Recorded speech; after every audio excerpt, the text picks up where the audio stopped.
오늘 우리에게 주시는 하나님의 말씀은 사도행전 25장 1절에서 12절까지의 말씀입니다.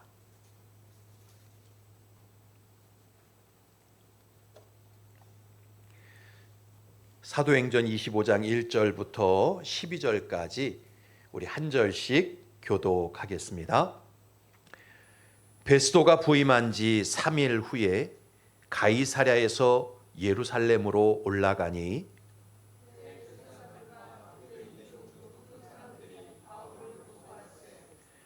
베스도의 호의로 바울을 예루살렘으로 옮기기를 청하니 이는 길에 매복하였다가 그를 죽이고자 함이더라.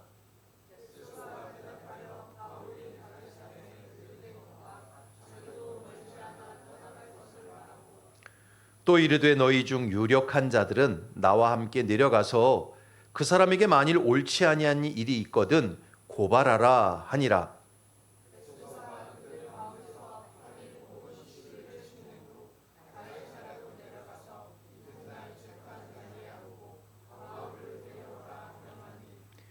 그가 나오매 예루살렘에서 내려온 유대인들이 둘러서서 여러 가지 중대한 사건으로 고발하되 능히 증거를 대지 못한지라.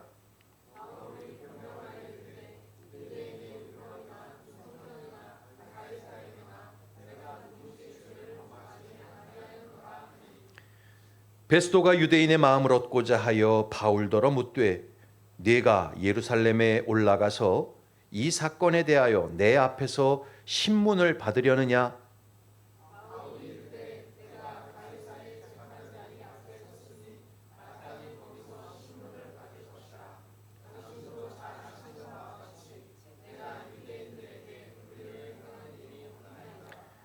만일 내가 불의를 행하여 무슨 죽을 죄를 지었으면 죽기를 사양하지 아니할 것이나 만일 이 사람들이 나를 고발하는 것이 다 사실이 아니면 아무도 나를 그들에게 내줄 수 없나이다. 내가 가이사께 상소하노라 한데 베스도가 배석자들과 상의하고 이르되 내가 가이사에게 상소하였으니 가이사에게 갈 것이니라 하니라. 아멘. 할렐루야.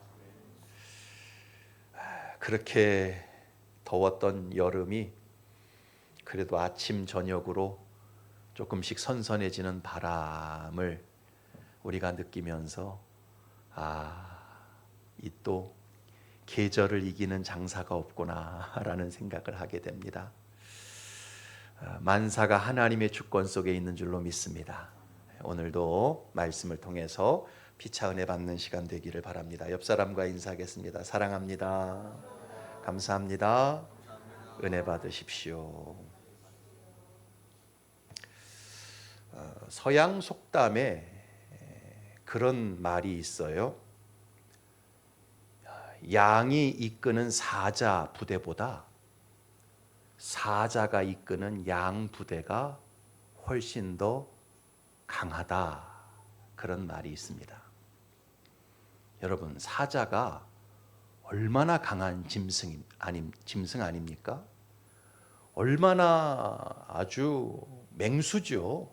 동물의 제왕입니다.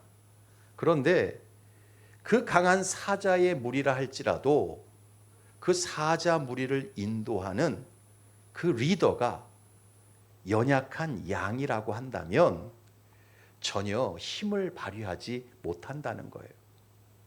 반대로 양이 얼마나 연약한 짐승입니까? 그렇다 할지라도 그 양무리들을 이끄는 리더가 동물의 제왕인 사자가 되어서 강력하게 이끌면 그 어떤 맹수들도 이길 수 있는 큰 능력을 발휘하게 된다는 거지요. 이 속담이 말하는 것은 그만큼 지도자가 중요하다, 리더가 중요하다라는 뜻입니다. 사실 어떤 공동체든지 그 공동체의 성공과 행복은요, 지도자에게 달려 있다고 해도 과언이 아닙니다. 어떤 부모가 가정을 책임지고 있느냐, 어떤 목사가 교회를 이끌고 있느냐, 어떤 대통령이 나라를 통치하고 있느냐, 그것에 따라서 그 공동체와 그 나라의 삶의 질과 미래가 판이하게 달라지는 것을 우리는 역사를 통해서 참 많이 목격합니다. 성경을 봐도요, 하나님께서 어떤 나라를 복 주실 때는요, 먼저 지도자의 복부터 주세요. 반대로 어떤 나라를 저주하시고 심판하실 때는요, 악한 지도자부터 먼저 일으키십니다.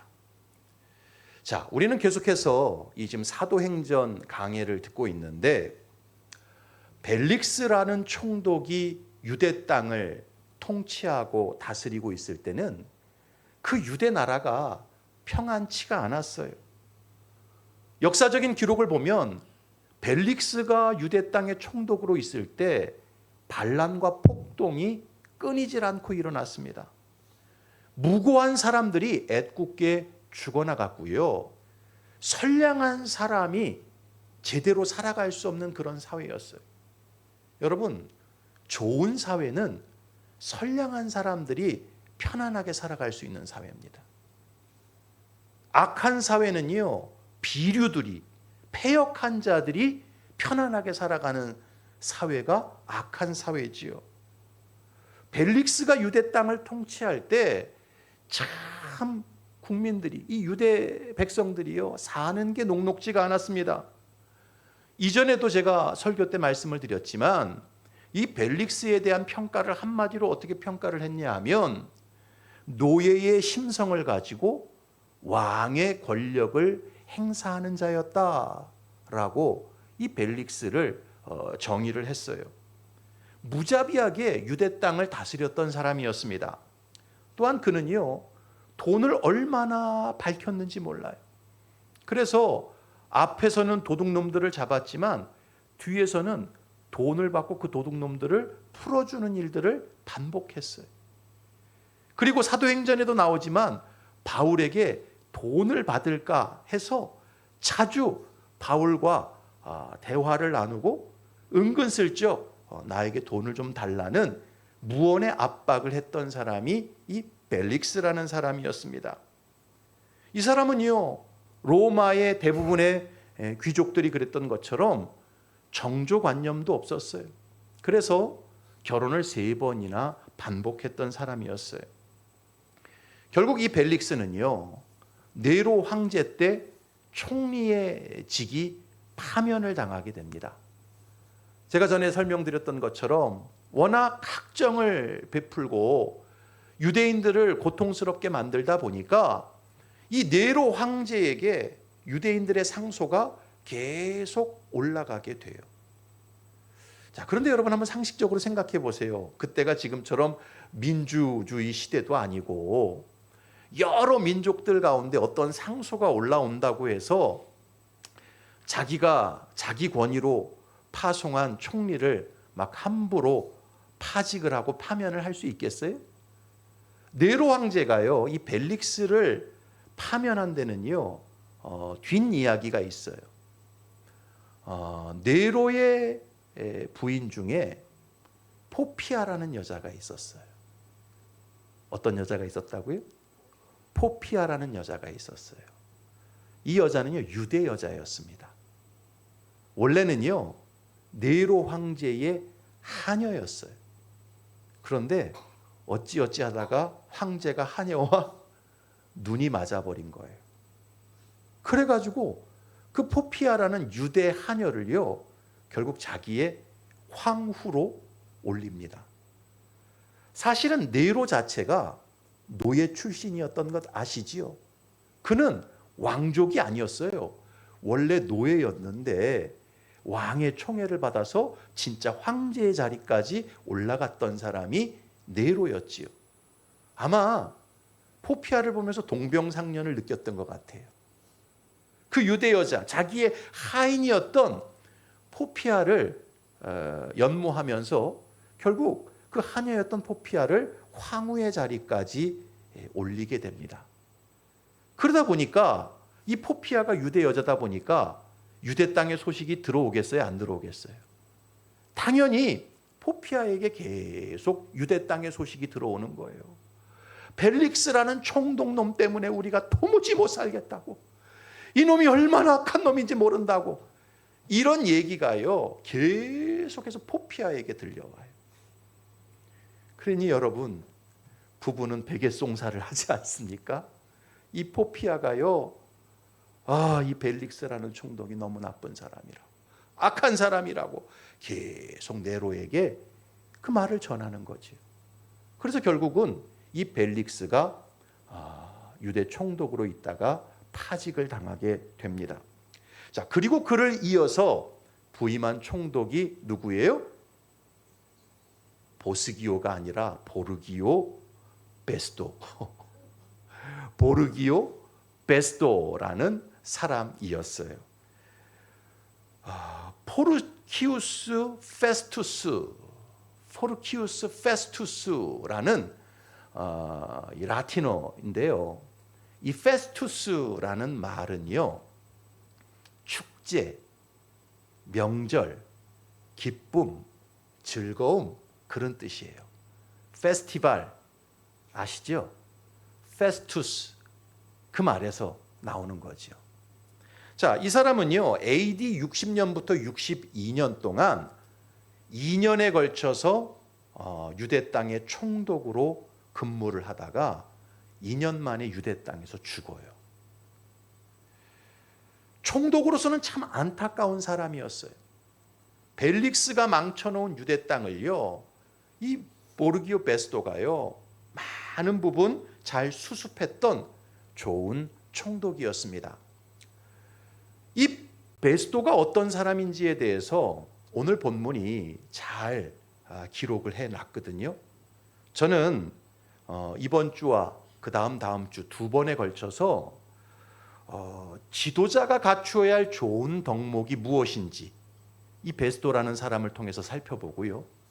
그 다음 주에는 지도자가 절대 가져서는 안 되는 나쁜 덕목이 무엇인지 그 다음 주에 이어서 말씀을 전하겠습니다. 사실 저와 여러분들은 원튼 원치 않든 지도자의 자리에 있는 사람들입니다. 그렇죠? 가정에서도 부모로서 지도자의 위치에 있고요.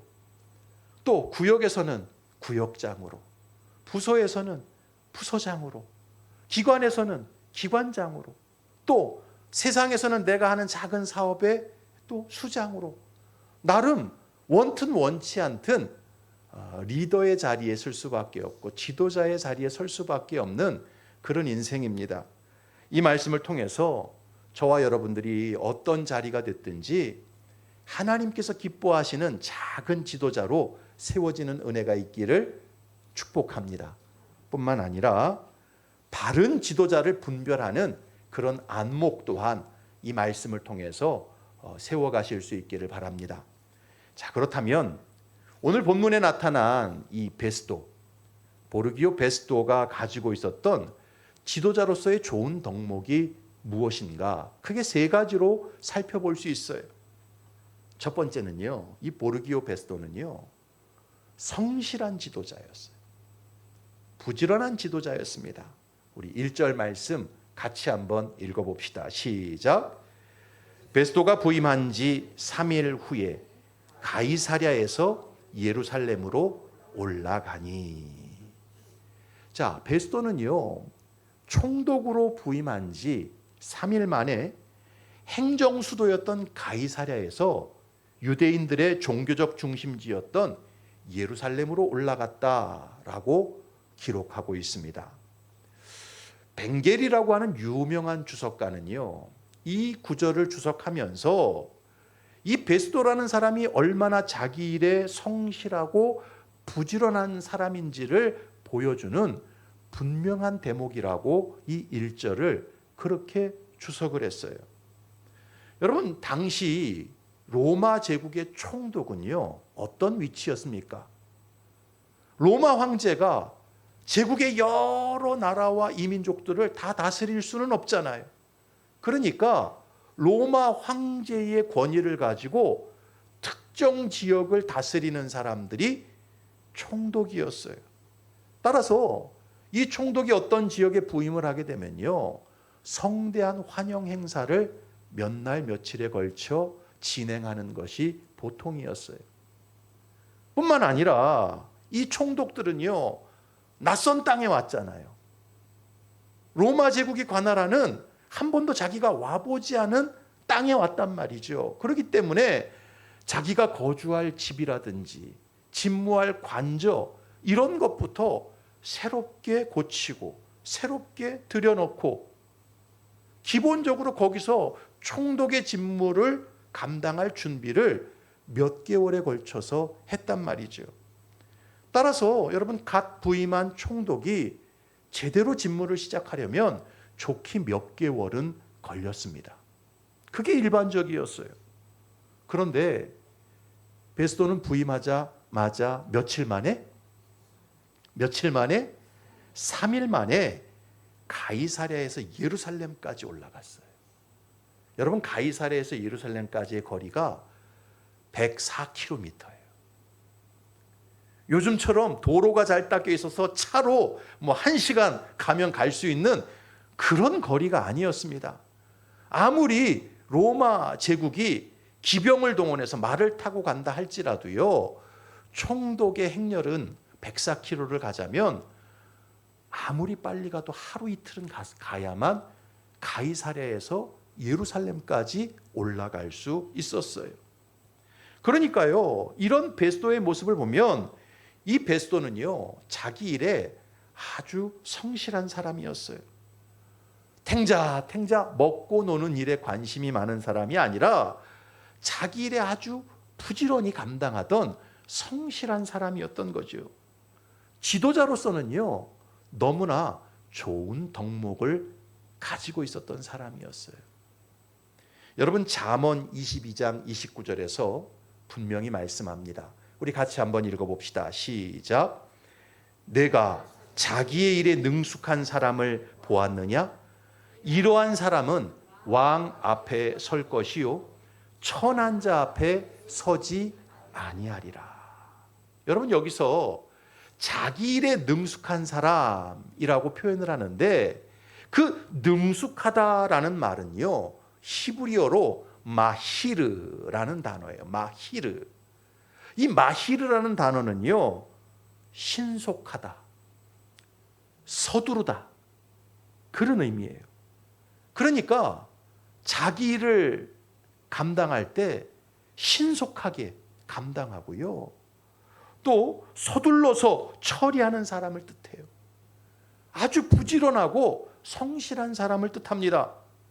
그러니까 어떤 분야가 됐든지요, 여러분, 부지런한 사람들은요, 그 일이 몸에 배게 마련이고 신속하게 처리를 하게 되어져 있잖아요. 그렇게 자기 일을 부지런하게 감당하는 사람은 누구 앞에 선다고요? 왕 앞에 선다. 이 얘기는 뭐냐 하면 왕과 같은 사람들과 교제를 나누게 된다라는 거예요. 천한 자 앞에 서지 않는다. 이 얘기는 뭐냐면 그 교제권이 천박하고 하류 인생과 어울리지 않는다라는 뜻입니다. 여러분, 뭘 시키면요, 세워라, 내워라, 시간만 보내는 사람들이 있어요. 뭘 맡기면요, 응답 속도가 너무 느린 사람들이 있습니다. 그런 사람들은요, 근본적으로 게으른 사람들이에요. 그렇게 게으르면요, 지도자가 게으르면요, 되는 일이 없어요. 가정도 쇠락하고 사업도 쇠락하고 교회도 쇠락하고 나라도 쇠락할 수밖에 없는 거예요. 여러분, 이 땅에서 무슨 일을 하며 살아가시든지 부지런하시기 바랍니다. 성실하시기 바랍니다. 자기 일의 처리 속도가 아주 빠른 그런 삶을 살아가실 수 있기를 바라요. 자꾸 미루지 말고 늦추지 말고 해야 할 일이 있으면 부지런히 빨리빨리 처리하는 그런 인생을 살아가실 수 있기를 바랍니다. 그렇게 살아가면 여러분의 삶이 윤택해질 것이고 여러분의 삶의 교제권이 귀한 사람들로 채워져 가게 될 것입니다. 두 번째로 이 베스도가 가지고 있었던 지도자로서의 좋은 덕목은 뭐냐 하면 상식적인 판단력을 가지고 있었다라는 거예요. 우리 2절부터 5절까지 같이 읽어보겠습니다. 시작. 대제사장들과 유대인 중 높은 사람들이 바울을 고소할새 베스도의 호의로 바울을 예루살렘으로 옮기기를 청하니 이는 길에 매복하였다가 그를 죽이고자 함이더라. 베스도가 대답하여 바울이 가이사랴에 구류된 것과 자기도 멀지 않아 떠나갈 것을 말하고 또 이르되 너희 중 유력한 자들은 나와 함께 내려가서 그 사람에게 만일 옳지 아니한 일이 있거든 고발하라 하니라. 자, 부임한 지 3일 만에 베스도가 예루살렘으로 올라가니까요. 거기에 누가 있어요? 대제사장들과 유대의 고위층들이 이 베스도를 영접을 합니다. 그리고는요, 기다렸다는 듯이 바울을 고소합니다. 어떻게든 가이사랴에 있는 바울을 예루살렘으로 이송을 시키기를 요청합니다. 왜 그래요? 그 이송하는 과정 중에 매복했다가 바울을 죽일 그런 계획을 이 유대인들이 세우고 있었던 거예요. 자, 베스도가 이 대제사장들과 유대 고위층들의 이야기를 가만히 들어보니까요, 이게요 상식적으로 말이 안 되는 거예요. 그리고 총독으로 부임한 베스도 입장에서도 별로 유쾌하지 않은 것입니다. 여러분, 베스도는요 일개 공무원이 아니었어요. 그렇죠? 황제를 대리해서 유대 땅을 통치하는 사람으로 온 사람이었어요. 그런데 그렇게 이 식민지 백성들이 감히 견줄 수 없는 이 총독에게 만나자마자 뭘 요구해요? 바울이라는 그 죄수를 가이사랴에 두지 말고 제발 예루살렘으로 좀 옮겨주시라는 요청을 하는 거지요. 여러분, 이것은요 총독 입장에서 볼 때 참 괘씸한 처사고요, 말이 안 되는 행동이었어요. 여러분, 적어도 식민지 백성이라면 총독이 왔어도 아무리 자기들이 대제사장이고 유대의 고위층이라 할지라도 먼저 잘 환영하고 대접해야 되지 않겠어요? 총독의 마음을 어느 정도 얻은 다음, 서로 신뢰가 구축된 다음 뭔가를 요구해야 되는 것 아니겠어요? 그런데요, 대제사장들과 이 유대 고위층들은요 총독을 만나자마자 그 바울 문제부터 꺼내놓고 이 바울을 좀 예루살렘으로 이송시켜 달라고 요청을 합니다. 게다가 여러분, 바울이라는 죄수 한 사람을 예전에 예루살렘에서 가이사랴까지 옮길 때 얼마나 많은 시간과 병력이 동원되었습니까? 천부장 글라우디우 루시아가요 자기가 데리고 있었던 한 650명 정도 되는 병력 중에 470명을 동원해서 이 죄수 바울을 예루살렘에서 가이사랴까지 옮겼단 말이죠. 그러니까요, 죄수 한 사람 옮기는 게요 그렇게 호락호락한 일이 아니었어요. 수많은 병력과 시간과 에너지가 소모되는 일이었어요. 그리고요, 당시 유대 땅의 행정 수도는 어디였어요? 가이사랴였습니다. 해안에 있었던 가이사랴가 총독의 관저가 있는 것이었고 모든 정치범들이 그 총독 관저 밑에 있는 감방에 수감되어 있었어요. 베스도 역시 지금 시찰차 예루살렘에 온 것이지 이 예루살렘에서 아예 터를 잡기 위해 올라온 게 아니거든요. 그러므로 얼마 있으면 이 베스도도요 결국은 가이사랴로 다시 내려갈 수밖에 없는 거예요. 따라서 이 베스도는요 이미 가이사랴에 2년 동안 수감되어 있었던 바울을 다시 예루살렘으로 이송해서 재판을 한다는 것은 도무지 상식에 맞지 않는다라고 판단을 했던 것입니다. 그래서 베스도가 말합니다.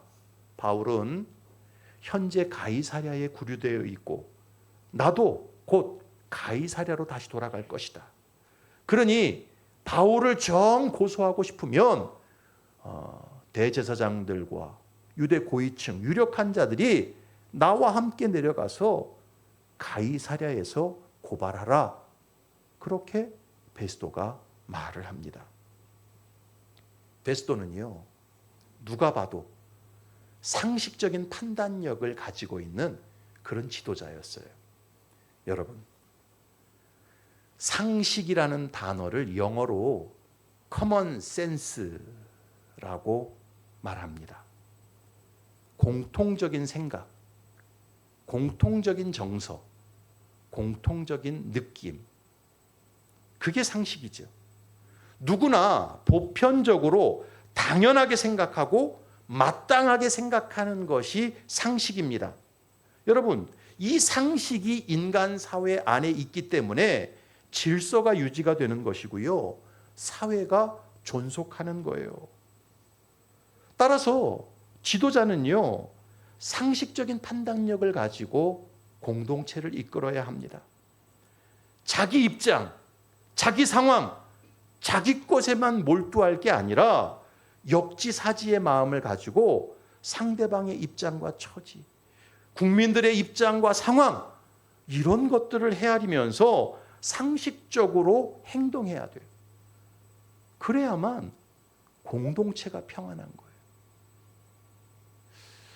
저는 개인적으로요, 옳은 것은 옳다, 틀린 것은 틀리다라고 말하는 목사예요. 저를 옆에서 한 10년 넘게 보신 분들은 알겠지만 저는 모호한 사람이 아닙니다. 선명성이 확실한 사람이에요. 그러다 보니까 저를 좋아하는 사람은 참 좋아하고요, 저를 싫어하는 사람은 또 참 싫어하는 그런 성향의 사람이에요. 호불호가 분명한 목회자입니다. 자, 이런 성격이 어디 가겠어요? 우리 아버지로부터 물려받은 이 성격이 어디 가겠냐는 거예요. 자, 그러다 보니까 제가 부목사 시절에 꽤 큰 교회에서 부목 생활을 했거든요. 보통 목회자가 60명, 30명, 적게는 한 10명 이렇게 모여 있는 그런 교회에서 주로 부목 생활을 했어요.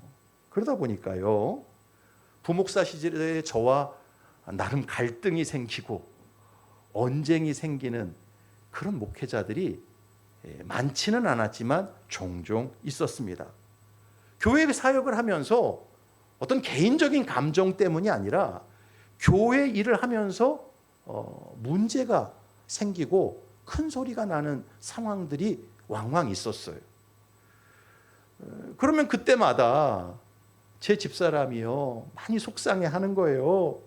아니, 당신은 좀 목사님들이랑 잘 좀 지내지, 왜 이렇게 분란을 만드냐고, 그냥 좀 넘어가지 뭘 그런 걸 따지고 그러냐고. 집사람이 그렇게 저를 타박해요.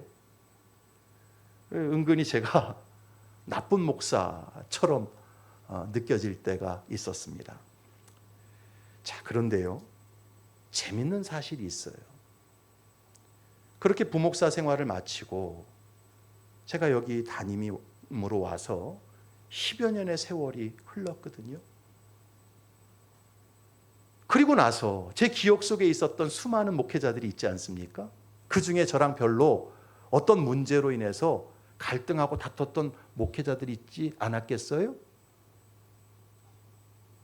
정말 재밌는 것은요, 저와 다퉜던 목회자들이요, 다 목회가 안 됐어요.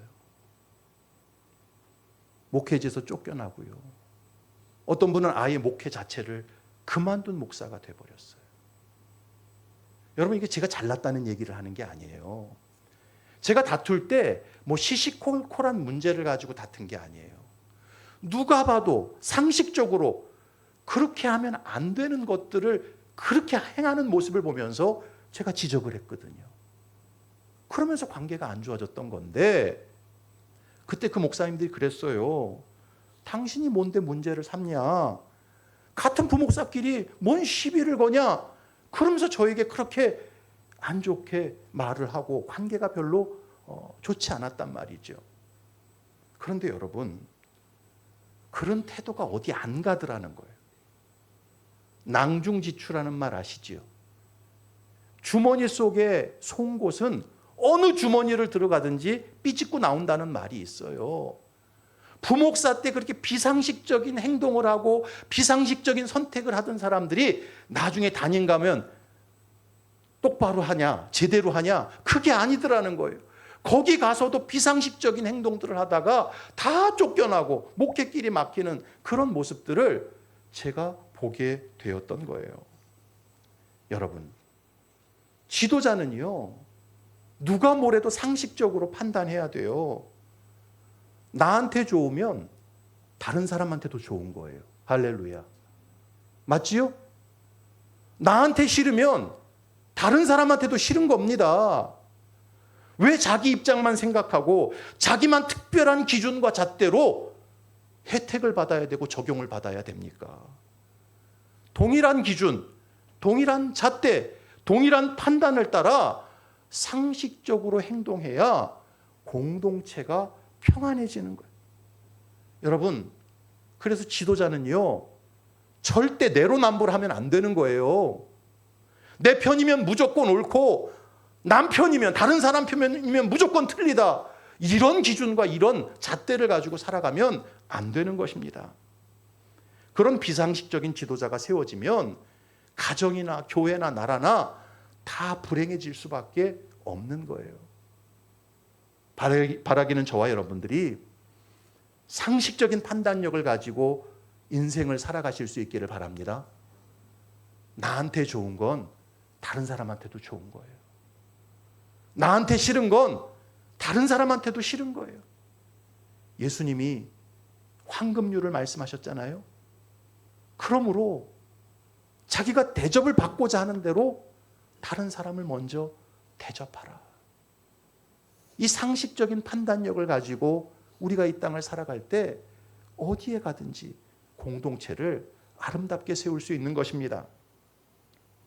마지막 세 번째로 오늘 본문에 베스도가 가지고 있었던 지도자로서의 아주 좋은 덕목은요, 실행력이었어요. 실행력. 6절 말씀 같이 읽어봅시다. 시작. 베스도가 그들 가운데서 8일 혹은 10일을 지낸 후 가이사랴로 내려가서 이튿날 재판 자리에 앉고 바울을 데려오라 명하니. 바울은요, 대제사장들과 유대 고위층에게 자기가 말한 것들, 이야기한 것들을요, 죽시로 실행하는 그런 지도자였어요. 그래서 예루살렘에서 가이사랴로 내려오자마자 재판을 엽니다. 재판석에 앉아서 바울을 피고석에 앉혔어요. 자기가 한 말을 바로 그대로 실행하는 실행력이 있는 지도자가 이 베스도라는 사람이었습니다. 여러분, 그런 말이 있어요. 아무것도 하지 않으면 아무 일도 일어나지 않는다. 한번 따라합시다. 아무것도 하지 않으면 아무 일도 일어나지 않는다. 무슨 일이 일어나려면, 죽이 되든 밥이 되든 어떤 결론이 나오려고 하면 반드시 어떤 행동이 시작되어야 합니다. 제일 답답한 사람이 생각만 하는 사람이, 고민만 하는 사람입니다. 계획만 세우는 사람이에요. 죽이 되든 밥이 되든 일단 실행을 하고 시도를 하고 도전을 해야 되는데 아무것도 안 하면 아무 일도 일어나지 않는 거예요. 여러분, 현대그룹을 창업했던 그 정주영 회장의 그 이야기가 참 유명하지 않습니까? 정주영 회장은요, 정말 배운 게 없는 무식한 사람이었어요. 그럼에도 불구하고 그가 세계적인 기업을 일굴 수 있었던 것은요, 남다른 실행력, 생각한 것이 있으면, 아이디어가 생기면 곧바로 움직이는 그 실행력이 있었기 때문에 굴지의 세계 기업으로 현대를 세울 수 있었던 거예요. 이 소년 정주영은요, 가난한 시골에서 아주 없는 가정에서 태어나고 자랐다지 않습니까? 한 번은요, 그 정주영이가 한 6살, 7살 그 정도 되었을 때 급하게 읍내에 가서 뭔 일을 보고 와야 하는 상황이 있었대요. 도대체 6살짜리, 7살짜리에게 무슨 급한 일이 있었는지 모르겠다만 급하게 읍내를 가야 하는 상황이 있었대요. 그런데 당시에 그 마을 앞에 강이 흐르고 있었대요. 그 당시에는 다리가 없다 보니까 그 거룻배로 강을 왔다 갔다 이동을 시켜주는 이 나루터의 이 뱃사공이 있었다라는 거예요. 그런데요, 읍내를 가야 되는데 그 뱃사공이 그냥 건네주는 게 아니라 뱃삭을 받고 사람들을 옮겨준단 말이죠. 이 정주영이요, 그 배를 탈 뱃삭이 없는 거예요. 그래가지고 나루터에서요, 사람들이 왔다가 갔다가 왔다 하는 그 모습만 지켜보면서 발을 동동거리고 있었던 거죠.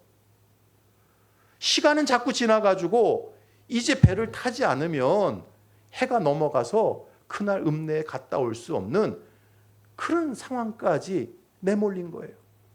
돈은 없고 배는 못 타겠고. 그래서요, 고민을 하다가 그 6살, 7살 밖에 안 된 정주영이요, 에라 모르겠다 그러고 배에 올라탔대요. 그리고는 건너편에 딱 도착하니까 사람들이 다 백사슬 내고 내릴 거 아니에요. 정주영이요, 뱃삭이 없으니까 못 내리고 있었대요. 그래가지고 그 나룻배 하는 아저씨한테, 아저씨 사실은 제가 뱃삭이 없거든요. 그랬더니요, 그 나룻배 하는 아저씨가 갑자기 얼굴이 무서워지더니 귓방망이를 한 대 후려갈기더래요.